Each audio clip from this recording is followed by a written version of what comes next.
Muy buenas gente, hoy vamos a hablar de la etapa de Amazing Spider-Man de Roger Stern y John Romita Jr. Roger Stern es un guionista de cómic muy conocido por sus etapas como guionista en Spider-Man, etapa de la que vamos a hablar hoy, Doctor Extraño, Vengadores o Superman. También ha trabajado como editor en Uncanny X-Men y resaltar también su breve etapa en el Capitán América de John Byrne. Por si os interesa, J del Descanso de los Héroes tiene un vídeo donde habla sobre esta etapa del Capitán América.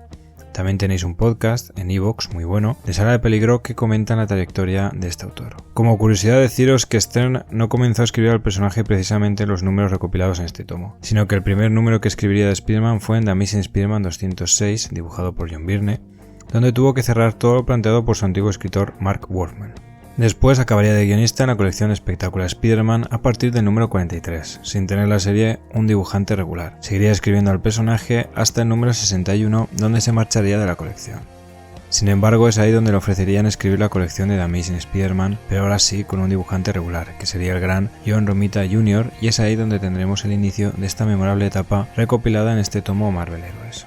¿Qué decir de John Romita Jr. que no se haya dicho ya? Un dibujante espectacular. Para mí Romita lleva Spidey en la sangre. Y en esta etapa tendremos un dibujo de John Romita Jr. diferente a su estilo actual. Será un estilo más parecido al de su padre, John Romita Sr., pero no por ello menos espectacular.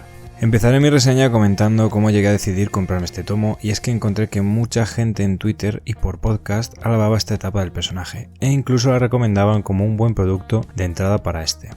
Así que decidí comprármela para ver qué tal me parecía. Como apunte diré que más allá de lo que me haya podido leer del personaje en digital, tengo el Omnigol número 1 de Lee Ditko, además del Omnigol de Días de Gloria y Crisis en el Campus de Lee y Romita Sr. En esta etapa partimos de un Peter Parker soltero, pues ya se ha producido esa primera pedida de matrimonio a Mary Jane y esta se marcharía a Londres junto con su tía Anna. Tendremos un Peter Parker muy independiente de su tía May en comparación con otras etapas, pero es que a su vez tendremos una tía May muy independiente de Peter, pues nos encontramos a May con novio y montando una residencia de ancianos. Ambos mantendrán una relación en esta etapa de una manera más sana y mejor llevada que en otras. En la faceta de Peter como fotógrafo del Daily Bugle nos encontramos que Peter tiene un competidor, Lance Bannon, personaje que viene de etapas anteriores. Sin embargo, Stern creará el personaje de Amy Powell, provocando un círculo amoroso entre Amy, Peter y Lance en el que Amy Powell tratará de poner celoso a Lance usando a Peter. Sin embargo, se acabará dando cuenta de que Peter no es un tío fácil de marear. Tengo que admitir que he disfrutado mucho de todas las situaciones que este círculo amoroso provoca en la vida de Peter.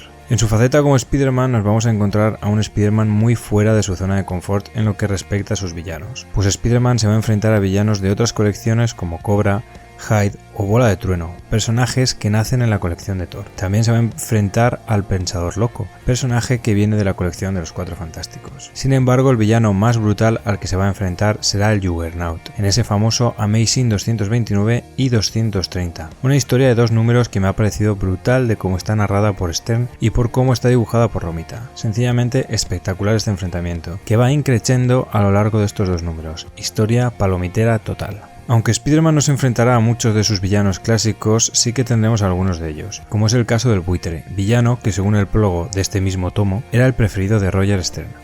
A lo largo de la etapa de Stern en The Amazing Spider-Man, el Buitre aparecerá en 3 números, donde veremos que dotará a este personaje de cierta humanidad y además, lo más importante, le dará un origen. Pues desde su primera aparición en el número 2 de The Amazing Spider-Man, de la etapa de Lee Ditko, que no se le dio un origen real al personaje. Pero si en algo va a destacar esta etapa en lo que a sus villanos se refiere, será el nacimiento del Duende o Hobgoblin, como preferéis llamarlo. Tengo que alabar el ejercicio que realizó Stern en traer de vuelta al Duende Verde, pero sin traerlo realmente, ya que yo soy de los que considera que Norman Osborn tuvo un desenlace genial y que al igual que Gwen Stacy nunca debió volver a la vida. Antes de la llegada de Stern ya se habían hecho cosas con el manto del Duende Verde.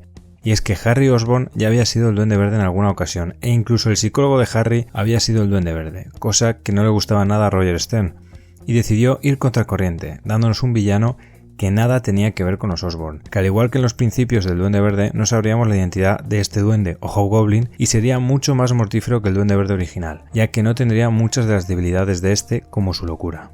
También tendremos el regreso de la Gata Negra, después de quedar olvidada por Mark Wolfman en los números de Amazing Spider-Man número 194 y 195. Stern retomaría este personaje y haría que comenzara una relación amorosa con Spider-Man. Esta relación amorosa se desarrollaría en la colección de espectáculos Spider-Man, recopilada también en tomos Marvel Heroes. En esta etapa, Roger Stern también nos dará una trama de pura acción y entretenida sobre la corporación Brand, la petrolera Roxxon, Fuego Fatuo, y tendremos también el regreso de Tarántula, quien acabará convertido en un monstruo. Hemos hablado de los villanos y personajes más potentes de esta etapa, pero también tendremos villanos chorras y ridículos como Zacundo y el Exterminador de Tontos, que a pesar de parecer villanos estúpidos, que lo son, su historia acabará siendo entretenida y al menos a mí me ha sacado una sonrisa. Aunque también tendremos historias duras, como el de Amazing Spider-Man 248, o también conocido como La historia del niño que coleccionaba Spider-Man. Quien se haya leído esta historia sabrá por qué digo que es una historia dura. Como curiosidad decir que esta historia no está dibujada por Romita, sino que está dibujada por Ron Frenz, quien imita muy bien el estilo de Ditko. Como curiosidad decir que en este tomo tenemos el anual número 16, donde se nos cuenta el origen de la Capitana Marvel de Mónica Rambeau. Tengo que decir que esto es lo único que he leído de ella y me ha encantado, tanto su origen como sus poderes, haciendo que tenga ganas de ver lo que hacen con este personaje en el cine. Conclusión, una etapa súper redonda que no he podido evitar devorar. Me ha encantado de principio a fin y considero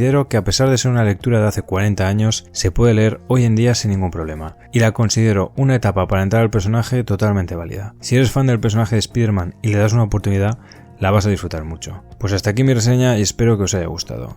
Ya nos vemos en futuras reseñas. Adiós.